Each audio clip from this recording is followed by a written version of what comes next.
Easter from Tennessee. I'm loving these Sobertown mugs, look. It's great. Drifter though has gone off on his 5-day travelling now, so I'm just here with Mrs. Drifter, which is great. So we're just going to head out locally today. There's a helicopter up there. They found me. So yeah, we're just going to go out locally and see what we can find. I've got shorts on and I love Mrs. Drifter's shorts. They're so sparkly. I need to get a pair, so I'm going to go and try and find a pair of those, hopefully. I'll show you what I mean. I'll take a photo of her bum. I won't say fanny because you Brits might think of something different. So anyway, even get my hat back on today, hopefully. It's so sunny. I do have some cards, Sobertown cards, which I'm really excited about. I've been waiting to get hold of them, which will go with my other cards, positive recovery cards. So that's good. I feel more set now to travel, spread the word on positive recovery, keep on vlogging. Thank you to all of those that follow me. I'm really appreciative of all your support, especially when you take time to comment, and those of you who have bought me a coffee as well. If you'd like to buy me a coffee, then the link is in the description below. It's up in my bio. It's all around. Just click on and buy me a cuppa if you'd like to. That also is very much appreciated. Right now I'm appreciating my cup of tea, because if I didn't love Jamie already, I love her even more now because she's got Yorkshire tea, which I think came from our lovely Polly A. So chin chin, I'll see you wherever we end up.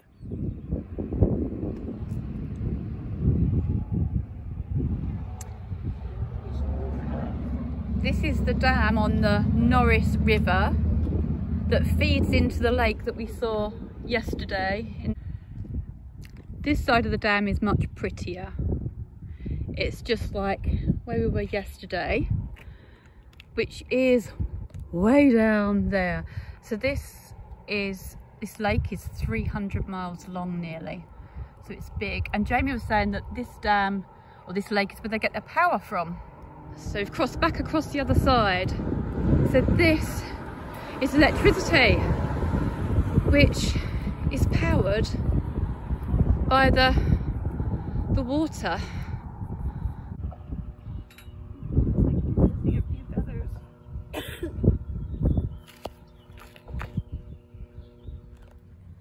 And they have an electrical hookup here, and it's a solar charging station. I love that. A reminder that I'm back in sunnier and warmer climes too. Well spotted, Jamie. It's free, and we all like free stuff, right? And there's nothing greater that's free than friendship and connection. Absolutely. Great white ones too. That's exactly what we used to have, little pygmy gates, Andy and I in Lincolnshire. How cute. And these old buildings, you find lots of these on people's land because it's history. They're not allowed to take them down. You have to wait for them to fall down naturally. We'll put gates in them. Sounds like a better plan.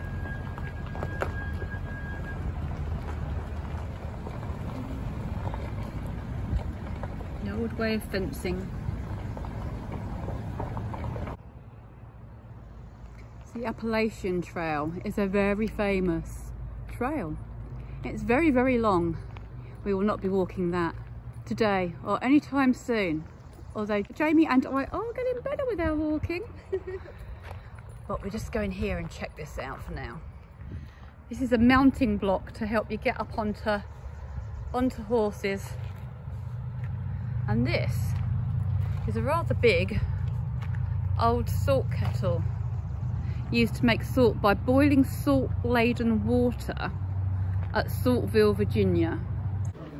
All this was created by one man over half a century who travelled all the villages and places of the southern Appalachia and collected artefacts and houses and brought them all here to make it all authentic and create his own little village.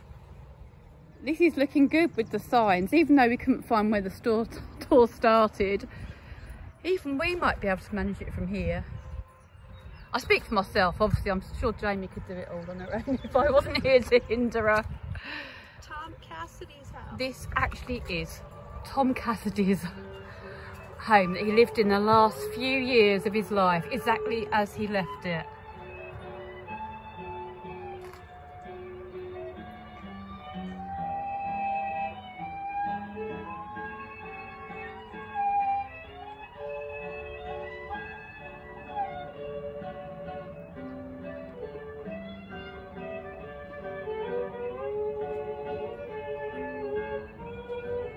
And he once said, I've got that little cot in there, a chair, a stove for heat, a cooking and a frying pan, a bean pot, an old dresser, my fiddle and my pistol. What more does a man need? The museum purchased this in 2007 and even the bullet holes are original. They don't know where they came from. We think that might actually be a bullet hole.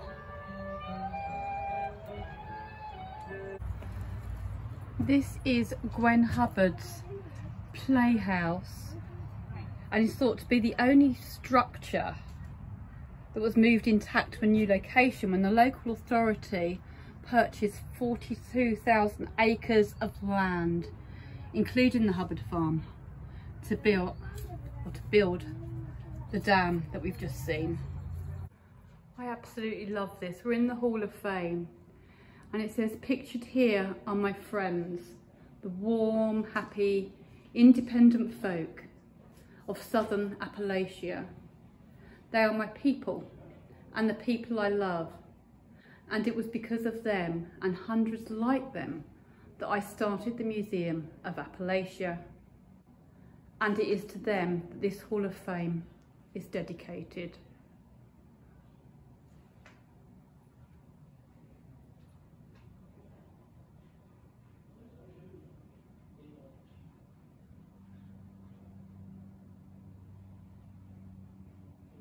Obviously a very healthy region living off their land. This guy lived to 114. Sorry, General John Saling. And Granny Faust, who once cooked sweet potato and possum for President Theodore Roosevelt, lived until she was 115. I found an old sock monkey that the Appalachia children used to play with. My friend Kim sent me a sock monkey from her hometown in America just after Andy died, and I do give him a little cuddle from time to time when I'm at home. Lots of great old-fashioned woodworking for the children's toys. Sort of things that my daddy used to make, like he always made my sledges and things that I'd go down the hill on. They made go-karts. We used to make bikes. This was called a flipper, but we call it now a slingshot. Just talking about sleighs and sledges. Look at this sleigh. The Dunkin' Donut sleigh, made for Alan Dunkin by her grandfather.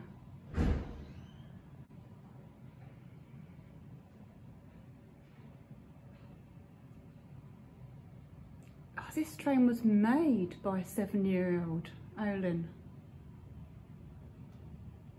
Crikey. A lot of the ladies would make quilts and do quilting.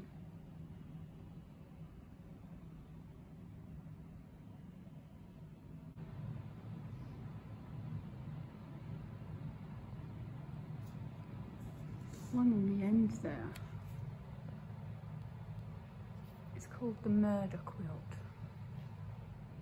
So the quilt was actually made by Serena Clear Snodderly. Her and her 90-year-old husband were murdered when they sat peacefully by their fire one night. A man and a 16-year-old boy were found guilty and they were hung and killed. And because of the history of the quilt, it had become the murder quilt.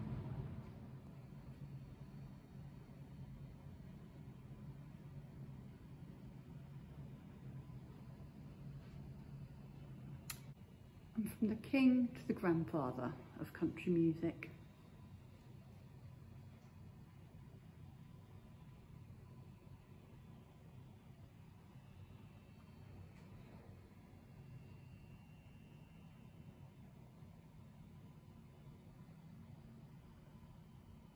And this is actually his stuff.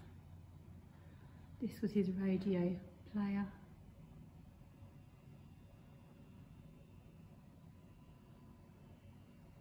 And his chair.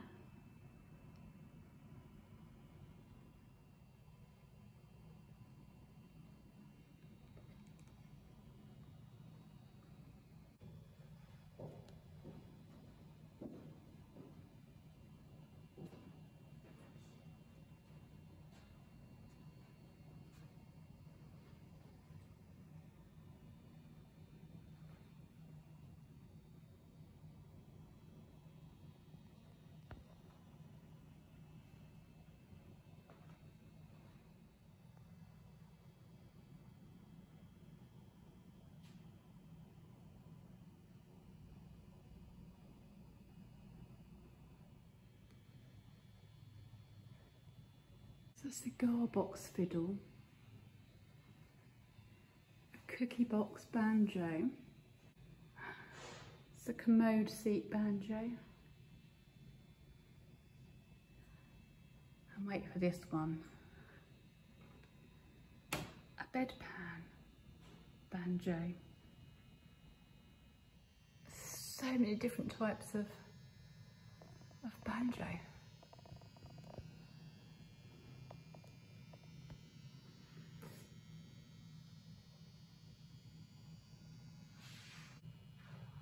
And that's Jim Russell, who's a fiddler and a builder of this building. So he built where I'm actually now standing.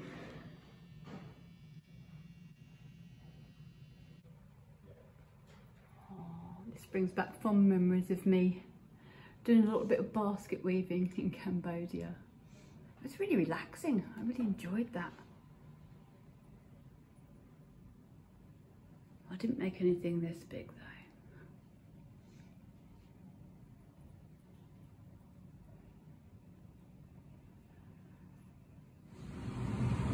These are bits found in the area of General James Longstreet's encampment in East Tennessee from the Civil War. Bullets.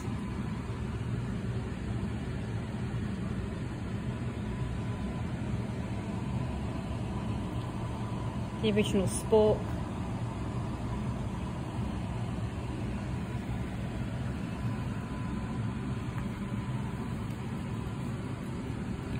Even some dominoes.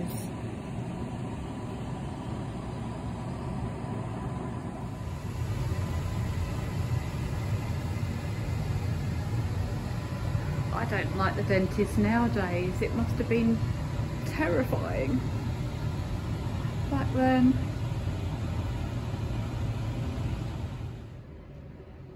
He became a doctor at the age of 22. Probably not an awful lot of study then.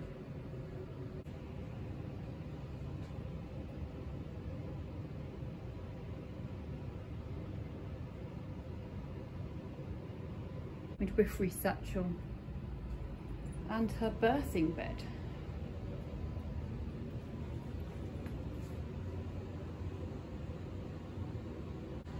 And what's really lovely at places like this is you can actually touch the things and feel it and think of all the hundreds of people that have been in there.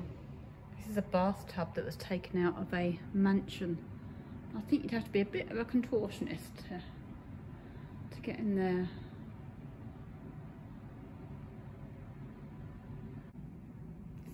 These shoes or boots belong to Sally Sharps Dukesbury. She had 9 boys, 2 girls.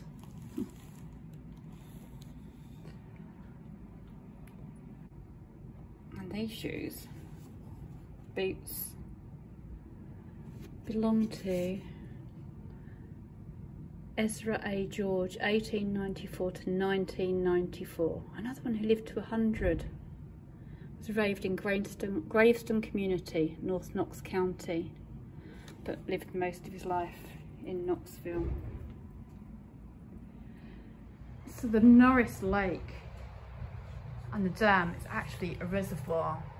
If you look at the blue line, this is where it was all now flooded to make a massive reservoir, and where all the people were moved from and their houses and everything is now at the bottom of the reservoir, apart from Arnwine Cabin, which was kept and preserved, and the playhouse that we saw earlier.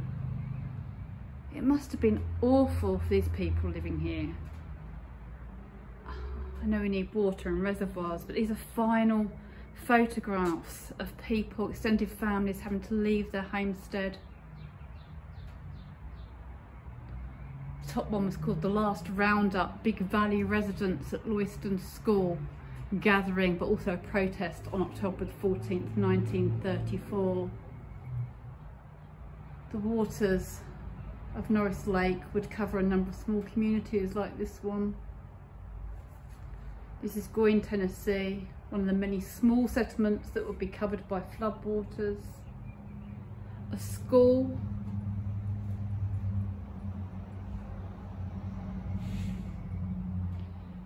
a family of 7, just their home, and all these houses and communities are now at the bottom of that lake. That kind of puts a whole new perspective on that lake that looks so beautiful. The communities all gone. They moved 14,000 people and even 5,000 dead bodies and relocated them because they had to flood all the churches and everything. The whole communities were just gone. But it was part of Roosevelt's plan to bring electricity and, you know, new stuff to the people. It makes you wonder if they actually wanted it, if they were happy in their old ways. I know that I'd be happy living in a hut with no electricity, none of this internet stuff, and just being. This would completely suit me. I could cope with this. I'd probably want a higher bed though, because I'd have to climb up stuff to get up, but look, that's all you need, isn't it? A bed, chair, fireplace to cook on. Probably don't need to table quite that big. Yeah, this would definitely do me. I'd be very upset if they were taking away my home in this rural, self-sufficient community. He'd lived there for years and years. It'd be stonking hot in the summer, wouldn't it? These came from the town of Madisonville, and they held 4 people in each cell, which is only 6 foot by 9 foot cell. And they think living conditions in prison are bad today.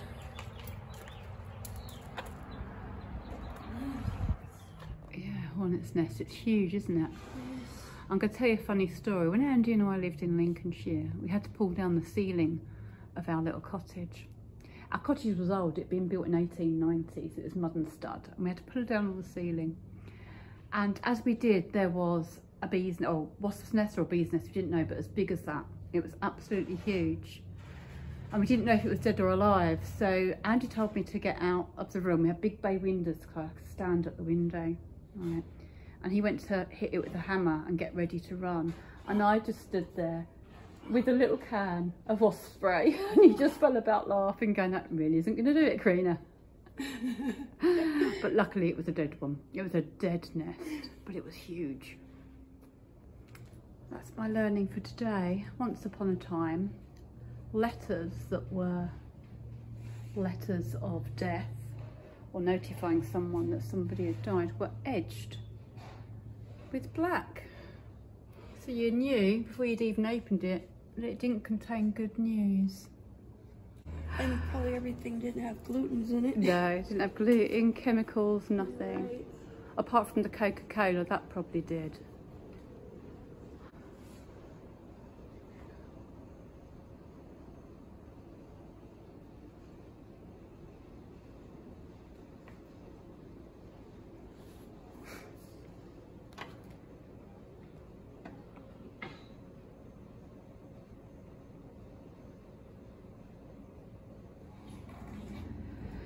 Says that in general people of the Appalachia didn't do art for art's purpose. They didn't do fancy furnishings and dressing things up or carve for the sake of carving, but occasionally you can find a few little bits, and here are some of them.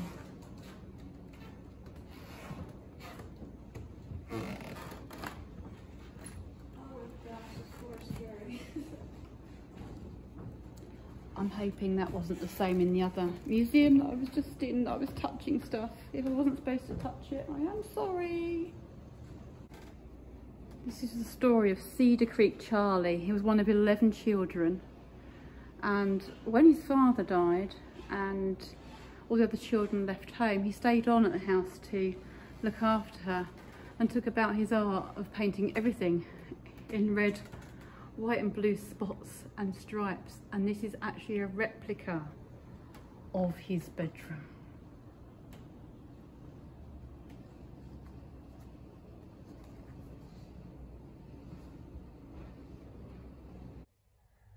This guy is James Bunch, and here he's pictured with his motorcycle, which he made out of wood, entirely carving it with his pocket knife. Oh my goodness. And then this is also his other stuff, like trains. But then he made a bicycle out of wood as well. And when he was asked where he got the idea from, he said, nothing. I just made it out of my head. We just saw a letter in there with what Jamie called in cursive writing. We called it, I called it joined up. Apparently, they don't teach it anymore over here. They just teach printed letters. But I guess when I think of Arthur, he's 3.5 now, his grandchildren probably won't even know what a pen and pencil is, will they, or a bit of paper, because it will all be digital, and they'll think of our pen and paper as the same way that we think about the papyrus and the Egyptians. This is Mark Twain's cabin, his actual family cabin. He was born 5 months after the family left Tennessee in 1835.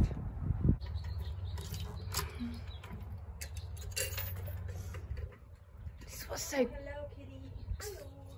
great about this place. It's the original stuff. It's not a replica. It is the real stuff. And you know what? It's $20 to get in, and it is well worth it. There's so much to see and so much to do.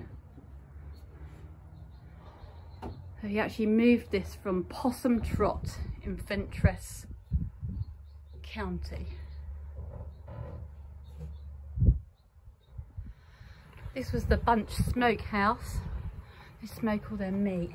And this is their house that they built. And there was a boy of 8 that helped build this.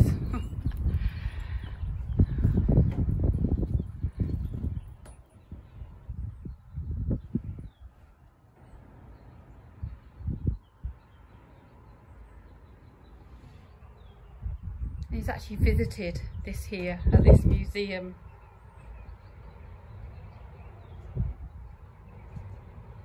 And talked about how it was built by his father, Prior Bunch.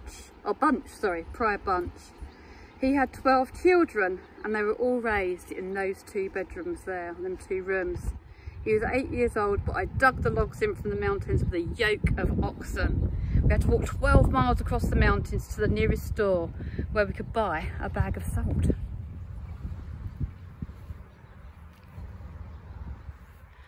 That is a hell of a size bit of wood. Cut straight from the tree. This house was thought to have been built in the 1790s,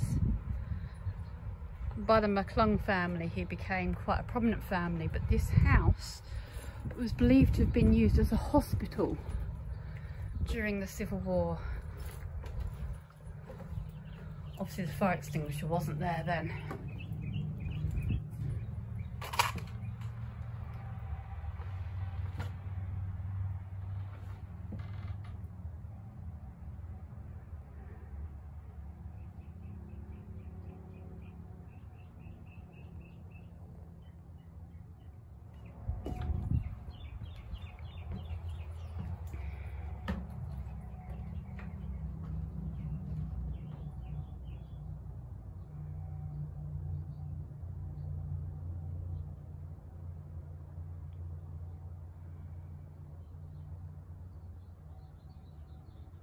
I remember seeing old westerns where these would roll up with these and try selling people, look, I went out the Oh yeah, go for this. yeah.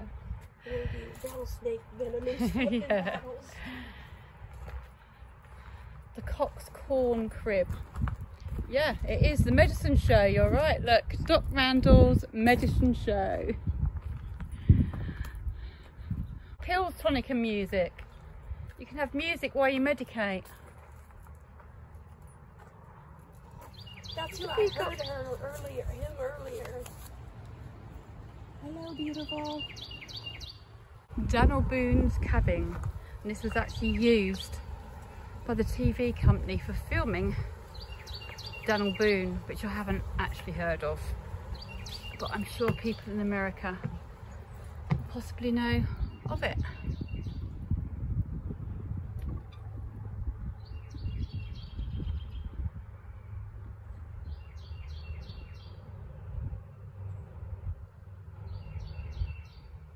Hello, beautiful boy.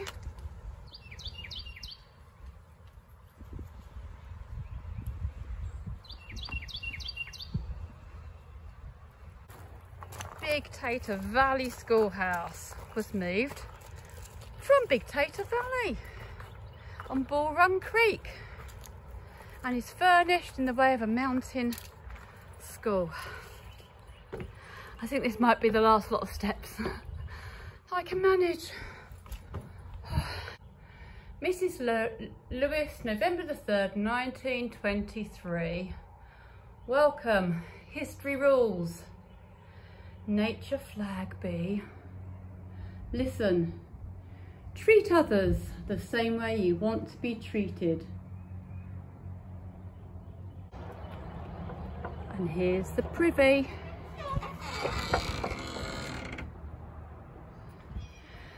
Jamie's got the right idea. She's found a bench. I'm coming to join you. Oh. Not too many steps, oops.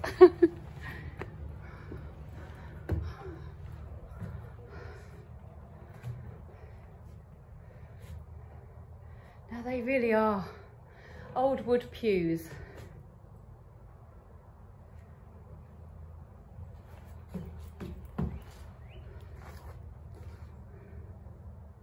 This chair.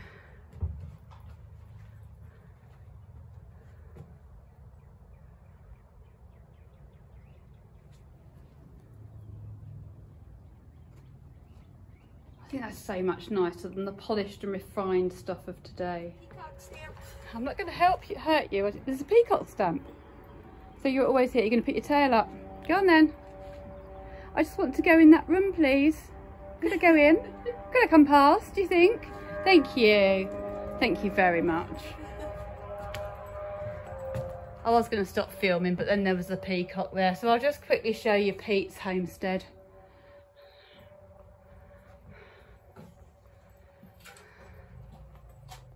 In the words of museum founder John Rice Irwin, shown here are James Elvin Parker and his wife Fanny Cordelia Peters Parker, who lived in this house their entire married life. It was his aunt, Aunt Cordy, was born in this house on January 24th, 1856, married and reared her family here and died in 1943.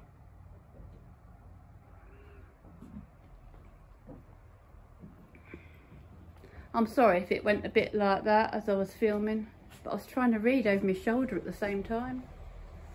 You know me, all mod cons and that.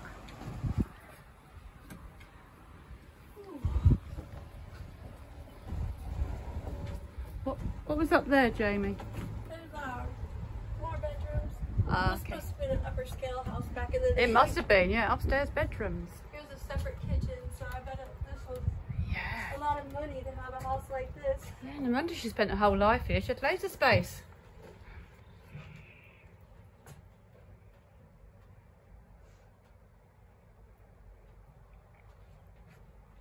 I've come back on. I'm going to have to film this as well because this is Popcorn Sutton's Whiskey Still.